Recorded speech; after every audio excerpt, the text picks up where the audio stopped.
Hello, welcome to badfoodblog and Sunday roast. Look what we're doing.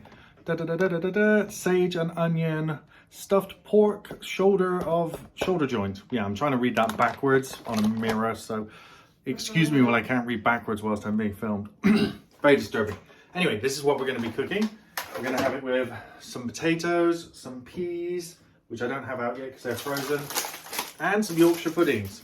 And this is going to feed a lot more people than we have here because there's only 3 of us. So there'll be seconds tomorrow with pasta, I guess, and the rest of the vodka sauce. Now, I'm not sure what order these videos are going to come out in, but the vodka pasta sauce video was filmed yesterday, but it might come out after this one depending on how I feel about it. Because I think this is more of a Sunday video, and I think the vodka sauce one is more of a midweek video. It's just the way it goes, you know? So, on with the rest of this, and chopping up potatoes, putting the joint in the right place and getting it all in the oven. Should be fun. Let's get on with it. So, first thing is first. What are we going to do first? Well, first thing you should do is read on how long this is going to take to cook. And if you need to leave it out to rest first and all sorts of things like that. So, here we go. On the back, we have the instructions.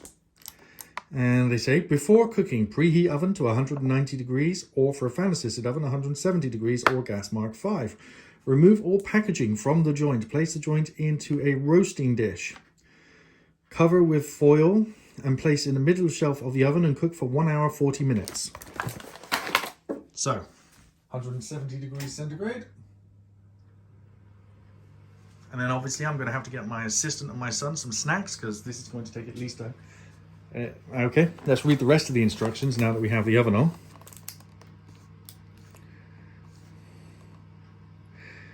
Okay, so I'm just reading the rest of this. Remove all packaging, place in the oven, roasting dish, cover with foil, place in the middle shelf, cook for 1 hour 40. Remove the foil for the last 10 minutes of cooking. So that's not an additional 10 minutes. This is going to be cooked for 140 minutes. Okay. Rest for 15 minutes before carving. Check the food is hot and no pink color returns. All cooking appliances may vary. So I'm going to put a temperature sensor in the middle of it, okay? I have my temperature sensor somewhere here. Ta-da. Here it is. I'm going to quickly go wash it up because it's been out, but this goes in and there's a pork setting in here and I'll wait till it gets up to the correct temperature. So let me go wash this up because it's been sat on the side for a while. Okay, so this is washed up now. As you can see, it's nice and shiny. Getting it completely clean appears to be nearly impossible because this thing spends its life, when in use, sat in an oven getting sprayed with fat, which burns onto it. It's got a big spring inside, and that's how a temperature gauge like this works, but it's a meat thermometer. It goes straight into a piece of meat. I mean, if it stops working, I'll replace it, but it's genuinely like there's a metal spring in there. There we go, but it looks a lot better now than before I started. I'll keep making sure it gets cleaned every time. And some of this stuff is really burnt on and carbonized, and even scraping it with my fingers, I can't remove it, but a lot of it did come off. That was a good 5-minute clean. Okay, let's get the baking tray, which I think is the perfect size for this one.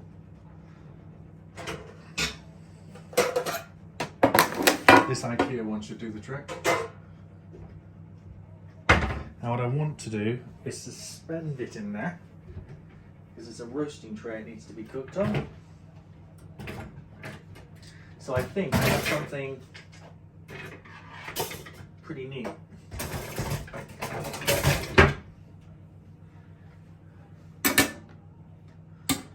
This is from the Ninja Foodie. Oh yeah, that worked last time. Here. Nope, makes it too big to go in the oven. I don't like that idea. I was going to cook it in the Ninja Foodie, but yeah, it didn't really pan out that way.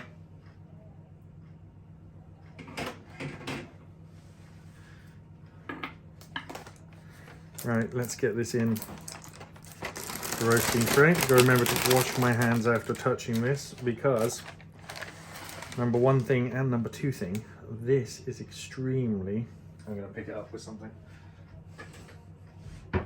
Food poisoning galore, basically. I'm talking raw pork.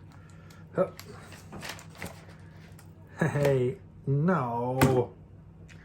That stuffing falling out of it. Okay, I'm definitely washing my hands in a few seconds then. Let's pop that stuffing back inside. I knew something like that was going to happen. There we go. Okay, let me get rid of this packaging and then I can wash my hands. So I've washed up my hands. Here is the roasting joint. Now, a few things we're going to do. Season it. Most of that's going to fall off, but it's got some sage on there.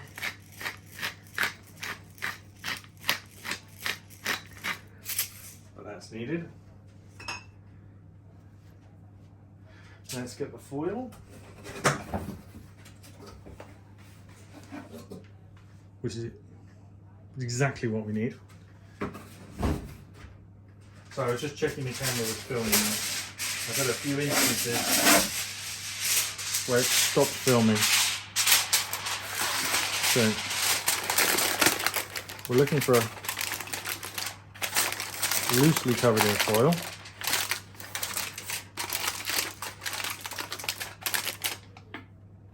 And then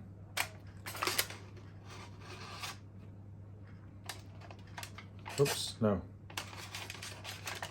Like that, so I can see it.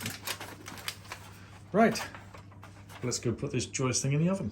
Yeah, the oven's just reached temperature, so it's time for this to go in.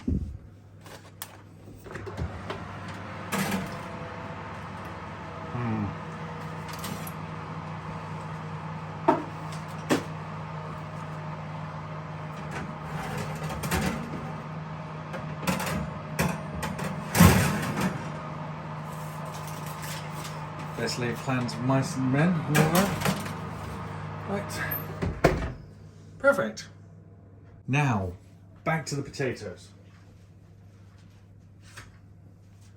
We're going to chop those up. And we're going to make sure they look good.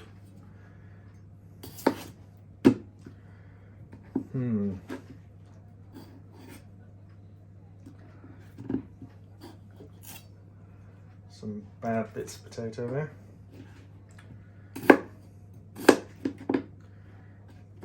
Going for rustic style roast potatoes. There's going to be quite a few of them from this.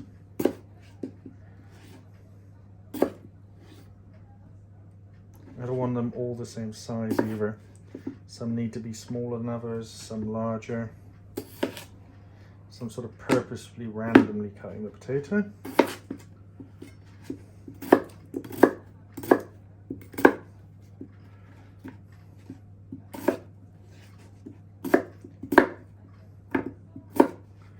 There we go. Some random sized potatoes. And I gotta microwave those. Let's get them in there. Whoa! Escape potato. Gonna have to wash that one. I'll take a couple of seconds.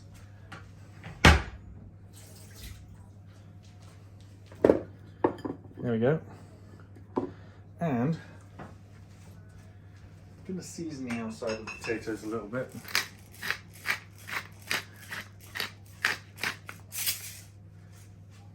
Not too much.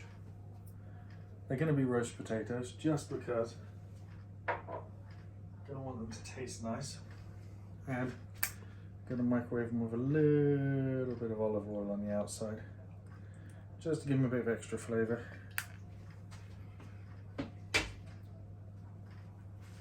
It's pork, I'm not going to add garlic or anything. But I'm just going to go pop that in the microwave for 2 minutes. Okay, the potatoes have had 4 minutes. They're partly cooked. They're nice and hot, but I don't need to put them in the oven for an hour. So I'm going to put them back in the microwave to sit there. Then I'm going to heat them up again for 2 minutes. And then I'm going to put them on a roasting tray and put them in the oven. So we'll return when I do that. So we have reached the 1 hour mark. The temperature in the joint is rising. There is another 20 minutes, maybe more to go. Depends on the temperature really, we go by that. But Now what we're going to do is get the potatoes ready to roast. Nice and easy. As you know, I've already got the potatoes partially cooked. Oh. They've been sat in the microwave covered in oil and they've gone a bit weird, but they're going to be okay.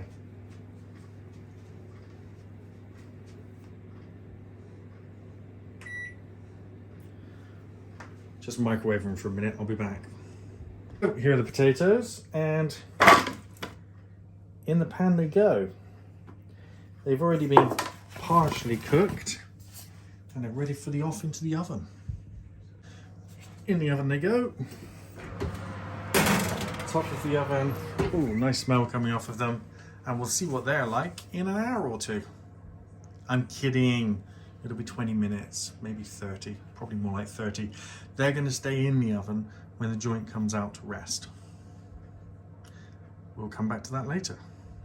Okay, we're nearly at temperature, and so you can see the temperature there. We're getting close to, fresh pork is supposed to be 77 degrees and we're at 65. So it's time to do the last. Oh. Cool. This tin foil is so thick. Oh wow, God, that shrunk a lot, didn't it? A lot of interesting juices have come out of that as well.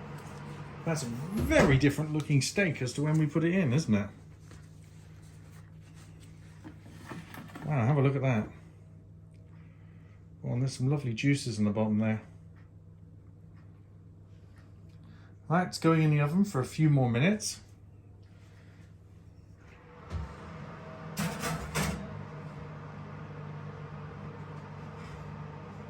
Let me just show you where the potatoes are at. You can see there the potatoes are coming along quite nicely, browning nicely. Give it 5 more minutes and it should be ready. It needs 10, well, sorry, obviously it needs 10 minutes. It's ready. Now it's just got to stand for a little bit. Ooh, doesn't it look amazing? Wow. Lots more juices came out of it. Actually flowing with juices. Oh, it's nearly there. Can you see that on the dial? Almost, like just a tiny, tiny bit off. Oof, just a few minutes more. Okay, the temperature reading has just reached the correct temperature. Just got up into the right zone on the temperature gauge. So what I'm going to do now is leave it to stand for 15 minutes.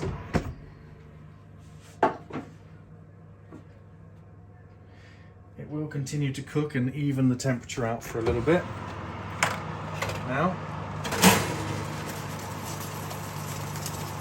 let's have a look at the potatoes. They're not quite ready yet, but they're getting there.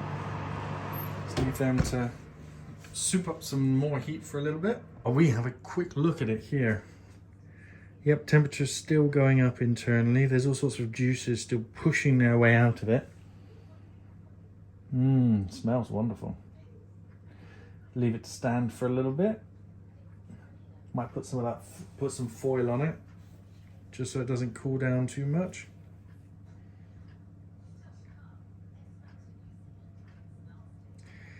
That yummy stuff should be ready to eat in a few minutes.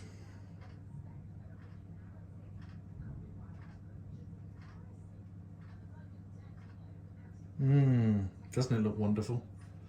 So yummy. Let's zoom in, shall we? Ooh, you can see it's just in the 77 degree temperature range.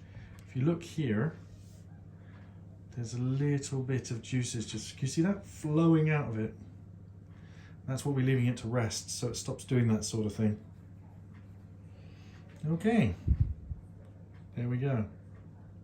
While that's still resting, now it's time for me to put the Yorkshire puddings in. Here are the Yorkshire puddings. They're 8 Yorkshire puddings by Sainsbury's, and there's not really much to say about them other than you pop them in the oven for Before cooking, 180 degrees, 10 minutes, 5 minutes. So they're going to be very, very fast. And my wife wants me to cook all of them for some reason. I think because they're going off in like 2 days or 3 days, and once you open the packet, you have to consume them all very quickly. So I imagine she'll have some as a snack or something tomorrow. But there they go, they're off into the oven. So here we are. It has rested for the appropriate time. It's now time to move it onto a plate ready for carving. Ooh. And the cat showed up. Oh, that's a little bit of stuffing there. Yep. Let's take that out and put that to be washed up. And I guess we can carve into it and see what we have. I imagine we have roast pork. Let's get the end bit off. Ooh, nice.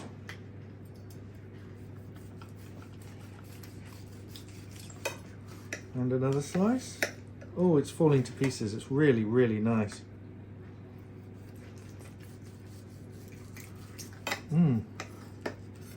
Go another slice.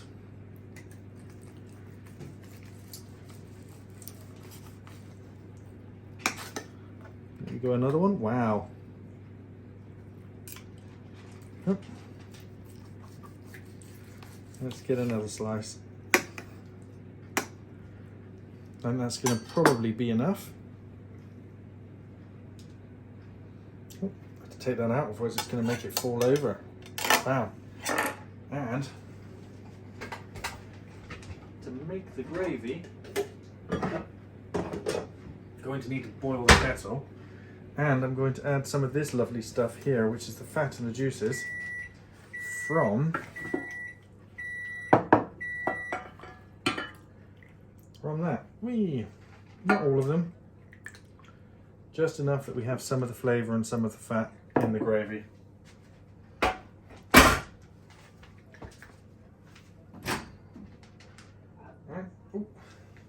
That's the peas cooked.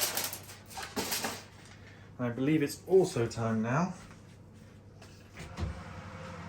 Oh, yeah. That is the potatoes ready. They're looking fantastic.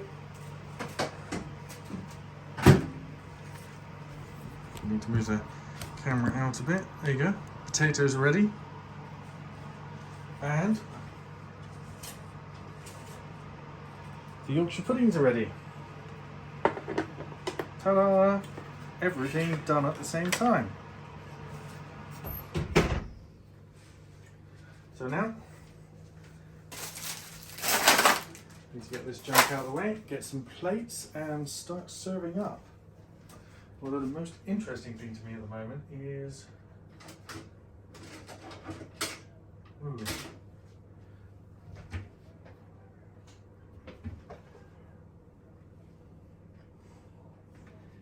I have to find a way to strain the peas because I can't find. Oh, that was where that is.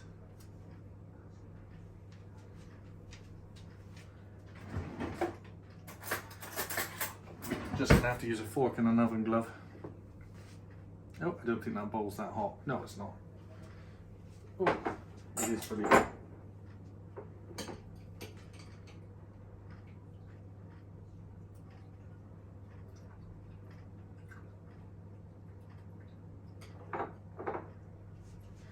There we go. The peas are strained. There, cooked as well. Right, perfect.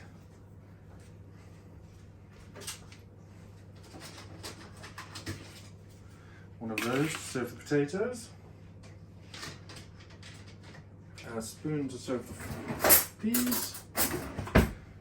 A fork to serve the puddings. And another fork to serve the meat. Right, we're ready. Oh, apart from the gravy.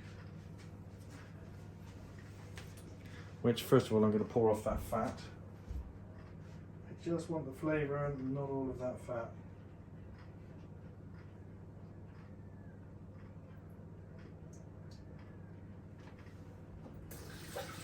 There we go. So you can see that I got rid of like 90% of the fat and left a bit of the flavour there.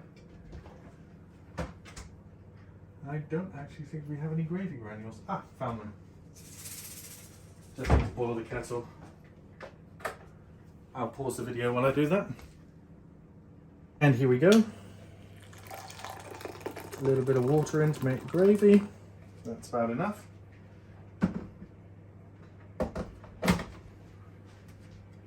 Let's give it a quick stir.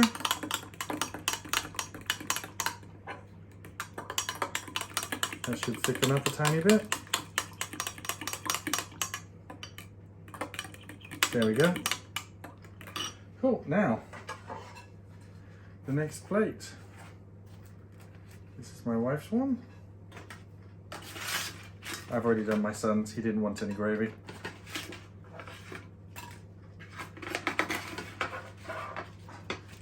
Yep. There we go. Oh, Max, you need to come back. Why? You don't have your 2 spoonfuls of peas. Oh no. Yes, come back, get your peas. Give me 1 spoonful. 1 spoonful is enough peas for me. Okay, put your spoonful of peas Not in. even 1 spoonful, just like...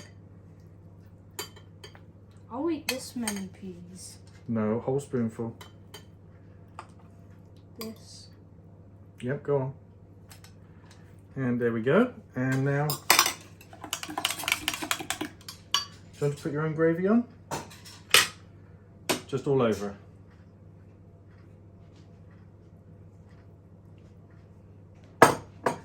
Oh, you need a knife and fork. My assistant forgot the knife and fork. I already have 1 of 2 forks to choose from.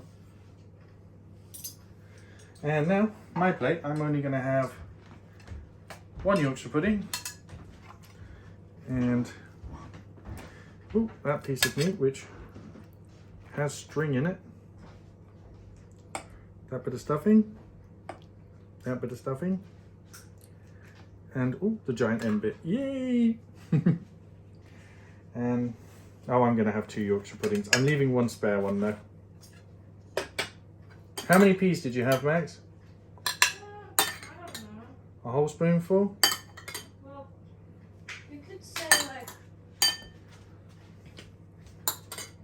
this much peas. Okay, take some more of those and go and put some on your plate. Go on. I have a piece of hair on the spoon. Well, you can remove that and then just pour them onto your plate. There we go. There's quite a few things left over. So you're going to have to put them all out of the way so the cat doesn't get to them. Mostly, so the cat will want to get to the meat. So I'll just pop that in the microwave. And those, I'll pop out of the way into the now cooling down oven with the door mostly closed. And that can go away as well.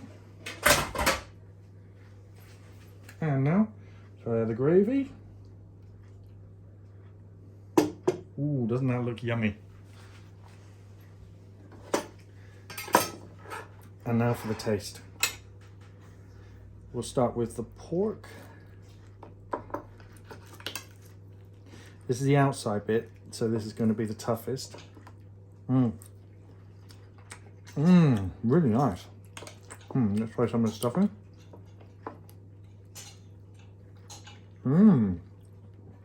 Extremely good. Let's see how I did with the potato.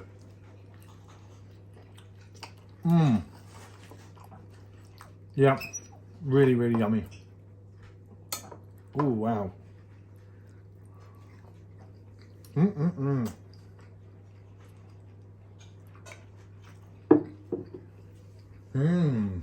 Well, I'm off to eat this. Thanks for watching. Please like and share the video. And I don't think this counts as bad food, does it? Please subscribe. Bye.